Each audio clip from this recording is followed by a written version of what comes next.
Oi, gente, tudo bem com vocês? Eu sou a Paulinha e hoje eu quero compartilhar com você 3 princípios que a gente aprende com Jesus logo no início do seu ministério e que podem fazer o nosso 2024 deixar de ser um ano comum e se transformar num ano extraordinário. Você quer aprender isso?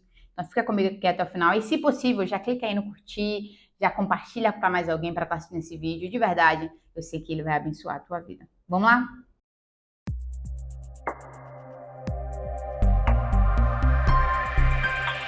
O texto base que a gente vai usar para falar desses 3 princípios é o texto de Mateus, no capítulo 4. Você já deve ter ouvido falar, você já deve ter estudado sobre esse assunto, você já deve ter ouvido alguma ministração, mas se não ouviu, eu vou te explicar para você se situar e ficar no mesmo lugarzinho que eu estou no raciocínio, tá bom? O que acontece? Jesus vai até João Batista, capítulo 3 de Mateus.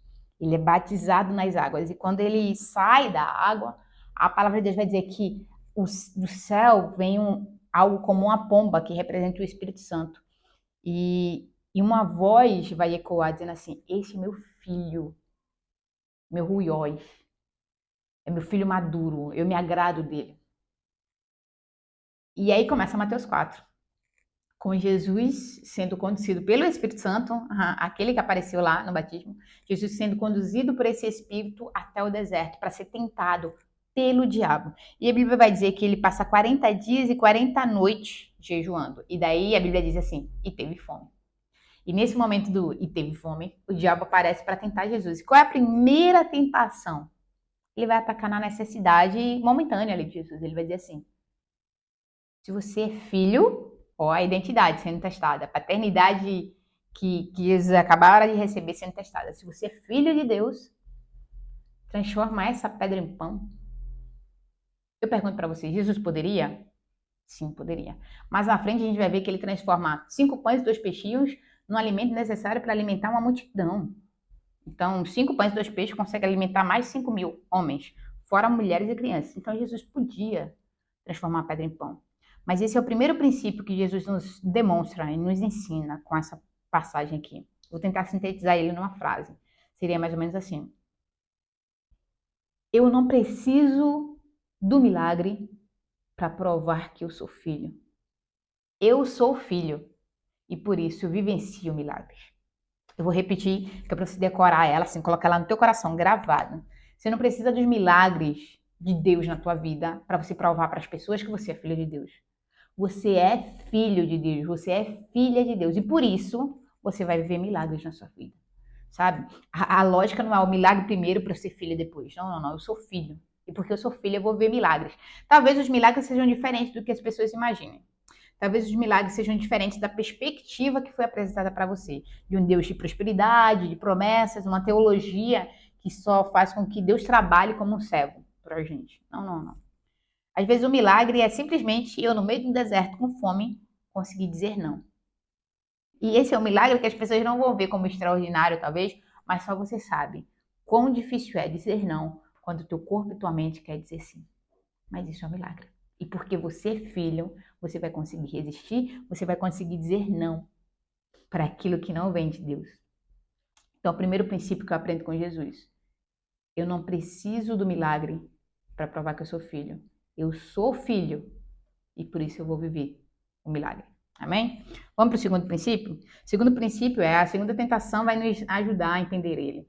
O diabo ele vai levar Jesus para o alto do templo, para o pináculo do templo, e ele vai dizer assim: ó, se você é filho, de novo, ó, se você é filho de Deus, jogue-se daqui. E ele usa um versículo da Bíblia. Ele vai dizer: porque está escrito, aos seus anjos dará ordem ao seu respeito, e eles te sustentarão, eles os sustentarão nas suas mãos, para que você não tropece em alguma pedra. Isso está baseado lá em Salmos 91, versículo 11, se eu não estou enganado, pelo menos é o que está escrito aqui na Bíblia. Salmos 91, 11. E daí Jesus responde: também está escrito. Eu não preciso pôr à prova o Senhor. Eu não vou pôr à prova o Senhor, meu Deus. E aqui esse segundo princípio ele é bem interessante, porque ele diz respeito não só a gente, mas à maneira como a gente enxerga quem Deus é para nós. Como assim, Paulinha? Imagina uma prova de escola. Na prova da escola, às vezes a gente fica com medo do resultado. Normalmente, quando a gente está com medo do resultado, do que é que vai acontecer, é porque a gente não estava se sentindo preparado. Então a gente arriscou, tiro no escuro. Vamos ver se dá certo.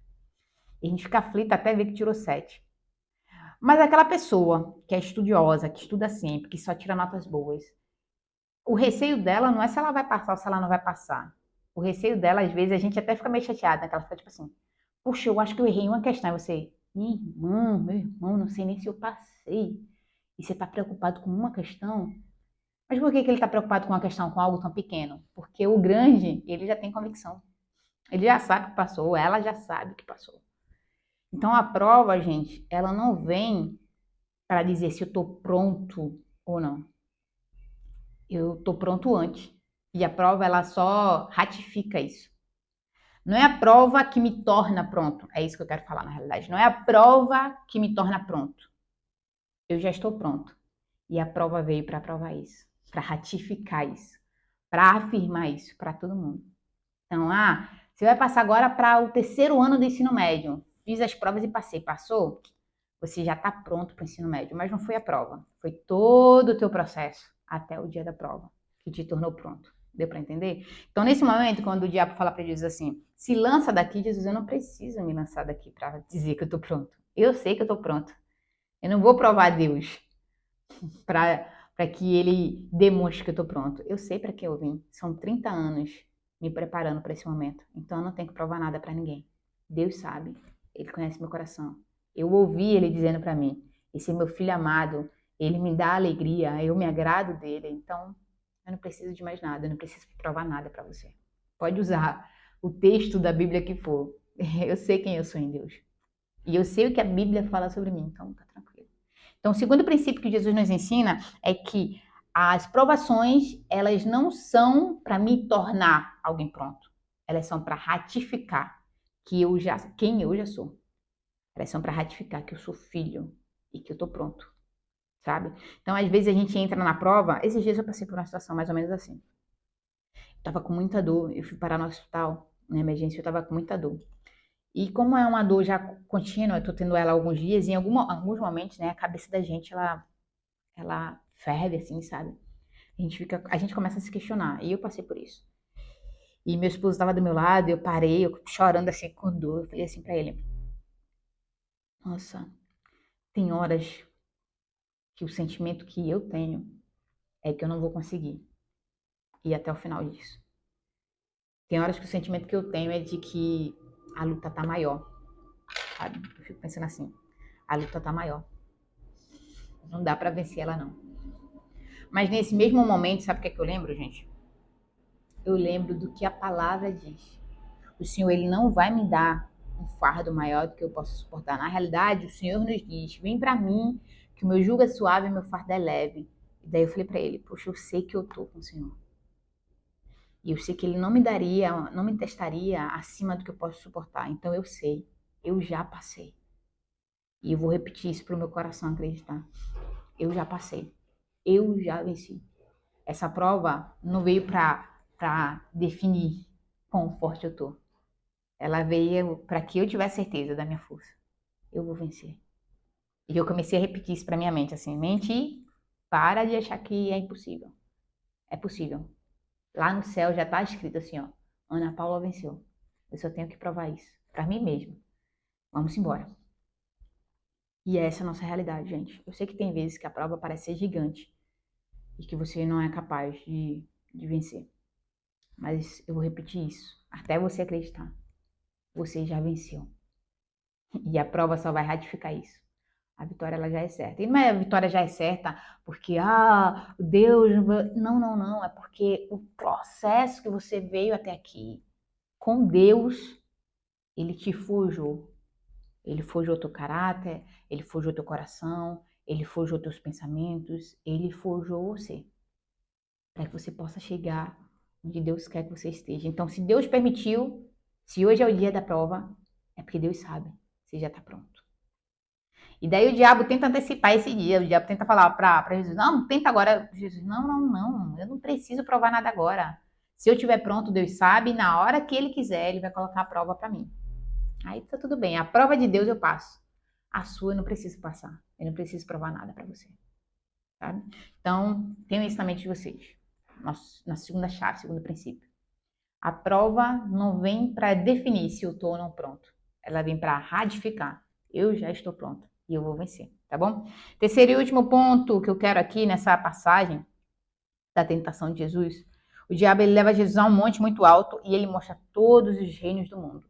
Ele vai sair da questão paternidade e ele vai tentar atacar num outro ponto. Ele vai dizer assim, ó, tudo isso eu dou a você, se você se prostrar e me adorar. Jesus, ele ordena, eu acho muito legal, porque Jesus, ele ordena para Satanás. Ele fala assim, vai embora, porque está escrito, somente adorarás ao Senhor teu Deus e a ele prestará culto. E nesse momento o diabo realmente, ele deixa Jesus. E essa terceira chave que eu quero compartilhar com você, eu até escrevi ela aqui. Olha o seguinte, ó.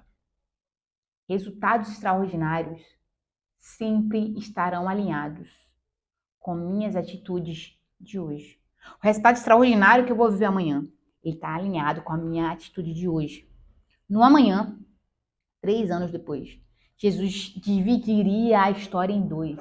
Jesus estaria lá na cruz, e naquele momento lá na cruz, ele receberia sobre si o castigo de todo mundo, um castigo que nos traria paz, estaria sobre ele. Naquele momento na cruz haveria um terremoto, naquele momento na cruz o sol ia perder o seu brilho, tudo ia ficar em trevas. Naquele momento na cruz, no momento da sua morte, os mortos ressuscitariam. Gente, foi algo tão extraordinário, foi algo tão sobrenatural tudo que aconteceu no dia da morte de Jesus e acima de tudo, ele tinha uma garantia, no terceiro dia ele ressuscitaria. Ele já tinha falado, ou melhor, ele vai falar isso várias vezes para os discípulos. Convém que eu padeça, mas no terceiro dia ele volta, e ele volta com tudo. E por que ele volta com tudo? Porque ele soube esperar pelo tempo. As atitudes de Jesus durante seus 3 anos de ministério e até mesmo antes disso apontam para o lugar onde ele vai chegar. Sabe qual é o problema da gente? A gente é apressado. A gente quer ver o extraordinário hoje e agora e a gente não tem noção que só é extraordinário porque vai acontecer no momento certo.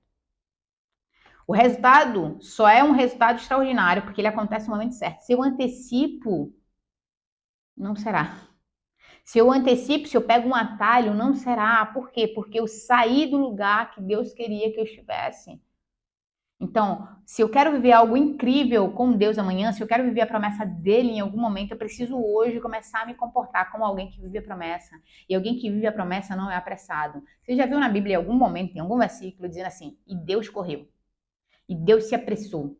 E Deus teve... Não, não, não. Essa história de que Deus tem pressa para te abençoar é algo que a gente inventou, mas Deus não tem pressa, não. Ele sabe o tempo certinho. A palavra de Deus, o sábio, o Salomão, vai dizer assim, há um tempo determinado para tudo. E há um tempo para todo propósito debaixo do céu. Primeiro dia Deus criou, haja luz. Segundo dia, terceiro dia, no último dia ele vai lá, faz a humanidade. No sétimo dia, Deus descansa. Deus não tem pressa. Ele tem um dia para cada coisa, ele tem um tempo para cada coisa. Quem tem pressa somos nós. Deus não é apressado. Sabe? Então, o terceiro princípio que Jesus me mostra aqui é que eu não preciso correr. Não preciso ter pressa. Eu não preciso tentar dar uma ajudinha a Deus, forçar a barra. Ah, eu vim para quê? Eu vim para estabelecer o reino, então o diabo está me oferecendo todos os reinos. E isso apressaria. Não, não, não. Isso destruiria o propósito. Sabe? Isso destruiria o propósito. Então, eu queria que você refletisse nesses 3 princípios, sabe? Que a gente falou aqui. Primeiro, não é o milagre que eu vou viver, ele existe porque eu sou filho. Não é um milagre que me torna filho. Eu sou filho e por isso eu vou viver o milagre. Segundo, a prova não é o que me torna pronto. Eu estou pronto e por isso eu vou vencer essa prova. E terceiro e último, o resultado extraordinário que eu vou viver amanhã, ele é composto de tudo, inclusive das minhas atitudes de hoje. Então, hoje eu preciso me comportar como alguém que vai vencer. Hoje eu preciso me comportar como alguém que sabe esperar no Senhor. Hoje eu preciso me comportar como filho. Hoje eu preciso me comportar como alguém que acredita na promessa. Hoje eu preciso forjar meu caráter para que amanhã eu possa viver tudo aquilo que o Senhor me prometeu. Então, o resultado extraordinário, ele não começa no dia da prova, ele começa hoje. Comigo provando que eu confio em Deus. Comigo provando, ratificando todos os dias a minha fé em Cristo. Tem uma canção muito bonita, né? Que foi traduzida, Promessas, né? Do Maverick. Ela foi traduzida para o Brasil. E ela fala mais ou menos assim. Não vou cantar não, pode ficar tranquilo. Fala assim, ó. Minha fé está em Cristo, firmado nele estou. Ele é a minha rocha, que nunca me deixou. Jesus estava passando aqui 40 dias de fome, mas ele em nenhum momento foi abandonado. A Bíblia vai dizer que no exato momento que Satanás vai embora, porque foi permissão do Senhor que Jesus fosse sentado, no exato momento que Satanás foi embora, os anjos vieram e serviram a Jesus. Percebe? Se Jesus caísse na tentação do diabo, ele seria servido pelo diabo. Mas porque ele não caiu, ele foi servido pelos anjos de Deus. Então percebe, se eu pego o atalho, eu posso até ser servido, mas não é Deus que me serve. E eu sei que não é isso que você quer. E entenda, quando eu falo Deus que me serve, eu tô falando no sentido das coisas de Deus cooperarem, né? Que Deus é meu servo, tá? Só deixar isso claro, porque isso dá margem, às vezes, para um montão de coisa. Mas Deus tem uma mesa preparada pra gente. Ele quer que a gente sente nesse lugar. Ele quer que a gente viva isso que ele sonhou, isso que ele projetou. Mas eu preciso ter comportamentos. Eu preciso ter atitudes que me levem para esse lugar, sabe? Em Samuel, o profeta Samuel vai falar no livro de Samuel, né? O profeta Samuel vai falar o seguinte para Saul: a obediência é melhor do que o sacrifício. E ele está falando sobre as atitudes de Saul. As atitudes de um rei, as atitudes que o rei deveria ter, deveriam ser atitudes que revelassem o rei que Deus queria que ele fosse. Obediência é melhor do que sacrifício. Então, que a gente possa meditar nisso, nesses 3 princípios. Eu acredito muito, gente, que 2024 pode sim ser teu ano. Mas a tua vida, tuas atitudes, teu comportamento precisam apontar para essa direção. A gente às vezes quer viver o extraordinário, mas a gente tem comportamentos preguiçosos. A gente às vezes quer ver o extraordinário, mas a gente tem comportamentos de quem não tem fé. A gente quer ver o extraordinário, mas as nossas atitudes dizem que a gente não acredita que ele é possível, que ele é real. A gente tem fé para todo mundo, a gente fala para todo mundo, tenha fé, mas quando é a nossa hora de ter fé, a gente age como um incrédulo. Não, vamos acabar com isso. Creia, Deus pode fazer na tua vida. Creia, Deus quer fazer na tua vida. Creia, Deus fará na tua vida. Começa a se comportar como alguém que já venceu. E aí a vitória vem. Amém? Essa é a palavra que eu tenho para compartilhar com vocês. Esses são os princípios que eu absorvi. Tem muito mais coisa nesse texto, né? Mas para hoje é isso. Você possa meditar nisso e você possa viver isso. Ora, pede ao Senhor graça para que no dia da tentação você vença. Pede a Ele força para que no dia da tentação você não tenha que passar arrastado. Você esteja tão bem que você só se preocupe se sua performance foi, tipo assim, será que eu errei uma questão? Fica bem, fica com Deus, que essa palavra possa germinar um fruto poderoso no teu coração. Até mais, até o próximo vídeo.